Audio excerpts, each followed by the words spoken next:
There's no special gift right now, I guess. Oh, that's right. So, how many of you took an Uber here already? Excellent. So we have a lot of users in the audience already. If you haven't taken an Uber yet, here's a promo code that you can use. It gives you 100,000 off of your first ride on Uber Black. Okay? So sign up for an account today. If you have an iPhone, you can sign up for a cash account, and you can use this promo code, and your ride is free up to 100,000. Okay? Okay.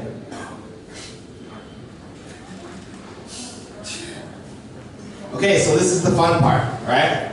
I'm really happy to be here today. I see a lot of young faces. Some people I already know here. I won't tell you who they are because in case you guys want to do some fact checking, I won't give them that burden. But what I want to do today is, one, share a little bit of my story in terms of how I got to Uber, what I do at Uber. And I also want to give you guys a chance to ask a lot of questions, right? I know a lot of you are here because you're curious about how Uber kind of grows to 360 cities, right? How does it operate in such a large international market? And how does it become so localized, right? So some of those things I will address today, but a lot of them I won't, right? I want to focus on things that are actually relevant to all of you, right?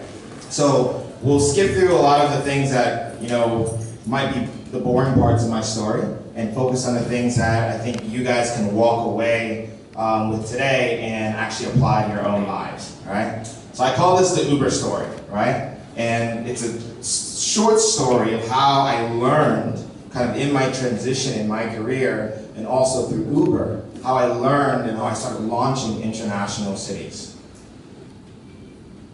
So the presentation that I'm going to give can be broken down into three main parts. Number one, who am I and why do you have to listen to me? Well, you don't, but I hope you do, right? Number two, what do I actually do, right? So you guys see that, I'm an international launcher, and I'm pretty sure not many people really know what that means, which is fine, I'll explain it, right?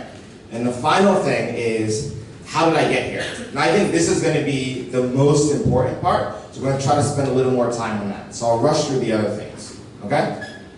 So, who am I? So you probably read the description of the advertisement on Facebook, and this is why you're here. But to re-summarize that, my name is Adrian. I'm an international launcher with Uber, right? I'm an American citizen. I've been living in Vietnam for about 5 years, okay? My background is not actually in technology or startups or entrepreneurship, right? I am a Yale graduate, and my background is in architecture. And when I was studying architecture at Yale, I thought, I'm going to be an architect. For sure, I'm going to be a designer, right? So 4 years later, when I graduated from school, I had come to Vietnam already, right? And I had started doing volunteer work and fellowships. I came back to Vietnam after I graduated and did a Fulbright in urban planning at the School of Architecture in Saigon, right? So I'm still on this road where I say I'm going to be an urban planning scholar, an architect. And shortly after that, when I left, I started doing more in terms of business development, right?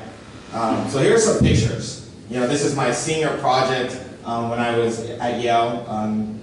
We had, you guys know the guy who designed the Petronas Towers in Malaysia? So he loved my project. He was at my review. So I said, I'm going to be a really successful architect. And it's kind of some fuel, right? And here's a picture from when I did my Fulbright in Saigon. And this, I think, was a very pivotal point, right? And I tell you this because it's actually not really related to anything that I'm doing now. But there are a few things that I did learn during my entire experience when I was at Yale, when I was studying architecture, when I did my Fulbright, and even after that when I started stepping into the world of tech and entrepreneurship, right? And a lot of that actually happened in Vietnam, right? So I was fortunate enough to come to Vietnam during one summer in college. And I kept coming back. Right? And so after I finished my Fulbright, I had the chance to come back again and start working with Rocket Internet. So I used to work at Zalora and I used to work at Easy Taxi, and then I went over to Uber. Okay, so enough of that, right? What do I do? So I told you guys I'm an international launcher, right? So after I left Rocket, I joined a very small startup called Uber, right? And at that time, nobody knew what Uber was, right? Especially in Vietnam. I didn't even have an Uber account, right? So I thought, okay, this new startup coming from the United States, it actually had been operating for a while in Asia. And I was really excited because they told me that I would get to set up new Uber cities, travel a lot, and party a lot, right? Sure. Yeah, they were told me I could party a lot, so I was really, really excited, and the company would pay for it all, right? So I thought, hey, I have this sweet gig, but I think it was more than that. When I look back at the experiences I had in coming into Uber, I fell in love with the idea of this transformational technology, right? That at the press of a button, you can get a car in 5 minutes, right? And I was so sold on the fact that this technology could change cities, change people's behavior, the way they think about their cities, right?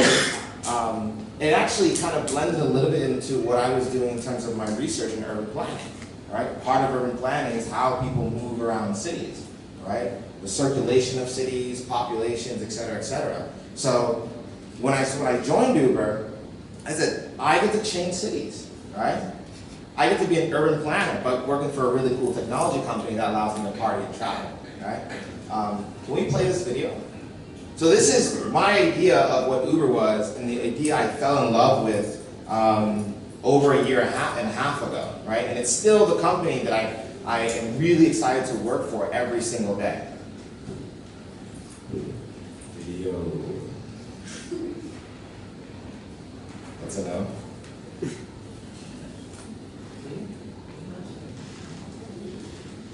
Video. It's easy to lose a sense of connection living in a city. But when you bring people together, It starts to really feel like home. this isn't just an idea. It's happening on the ground and around the world every day.